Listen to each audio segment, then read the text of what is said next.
पुराने जमाने की बात है, किसी जंगल में एक गीदड़ रहता था।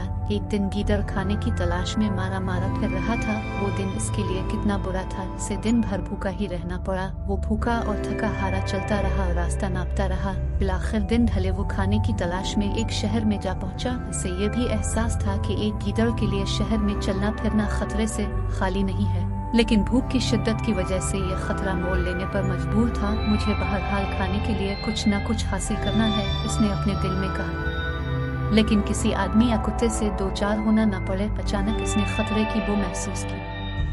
कुत्ते भौंक रहे थे। वो जानता था कि वो इसके पीछे लग जाएंगे। वो डर कर भागा, लेकिन कुत्तों ने इसे देख लिया और उसके पीछे दौड़ पड़े। कुत्तों से पीछा छुड़ाने के लिए गीदड़ तेज भागने लगा, लेकिन कुत्ते इसके करीब पहुंच गए। गीदड़ जल्दी से एक मकान में घुस गया। ये मकान एक रंगरेज का था। मकान के सहन में नीले रंग से भरा हुआ एक टब रखा हुआ था। भागते हुए गीदड़ का पांव फिसला और वो नीले रंग से भरे इस टब में गिर गया। कुत्तों ने गीदड़ को ढूंढने की बहुत कोशिश की, मगर उसका कहीं पता नहीं चला। गीदड़ बुरी तरह घबराया हुआ था। वो इस वक्त तक टब में छुपा रहा, जब तक इसे कुत्तों के चले जाने का यकीन न हो गया। फिर वो आहिस्ता आहिस्ता टब से बाहर निकल आया। गीदड़ ने देखा कि इसके पूरे जिस्म पर नीला रंग चढ़ गया था। वो परेशान हुआ कि अब क्या करे। उसने सोचा कि इससे पहले कि कोई आदमी या कुत्ता दोबारा देख ले, जंगल वापस चलना चाहिए। जल्दी जल्दी जंगल वापस आया। जिन जानवरों ने इसे देखा पहले तो डर कर छप गए। उन्होंने इसे एक नया और अजीबोगरीब जानवर समझा, क्योंकि आज तक उन्होंने इस तरह का नीला जानवर नहीं देखा था। यहाँ तक कि दूसरे गीदड़ भी इसे बिल्कुल न पहचान सके। गीदड़ घबरा गया कि सभी जानवर इसके इस नए रूप से डर रहे हैं। बस फिर किया था, इसके दिमाग में एक तरकीब आई। वो चीख चीख कर जानवरों को पुकारने लगा, ठहरो, दम लो, कहाँ जाते हो, यहाँ आओ, मेरी बात सुनो। सारे जानवर रुक कर गीदड़ को देखने लगे। इसके पास जाते हुए वो अब भी डर रहे थे। गीदड़ फिर चिल्लाकर बोला, आओ मेरे पास आओ, अपने सभी दोस्तों को बुला लाओ, मुझे तुम सबसे एक जरूरी बात कहनी है। एक एक करके सभी जानवर नीले गीदड़ के पास पहुँचे। चीते, हाथी, बंदर, खरगोश, हिरन, गरज सभी जंगली जानवर इसके चारों तरफ खड़े हो गए। उन्होंने हैरान होकर इससे पूछा, तुम कौन हो? चालाक गीदड़ ने झूठ मूठ कह दिया कि मेरा नाम चिया छाओ है।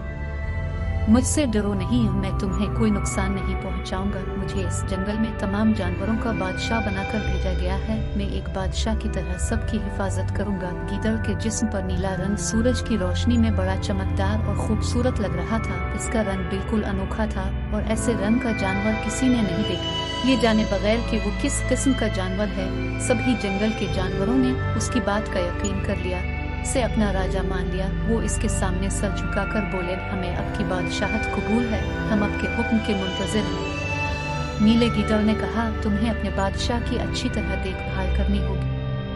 तुम मुझे ऐसे खाने खिलाया करो जो बादशाह खाता है। जरूर हुजूर वाला। सभी जानवरों ने एक ही आवाज में कहा, हम दिलो जान से अपने बादशाह की खिदमत करेंगे। फरमाइए, इसके अलावा हमें और क्या करना होगा? तुम्हें अपने बादशाह का वफादार रहना है।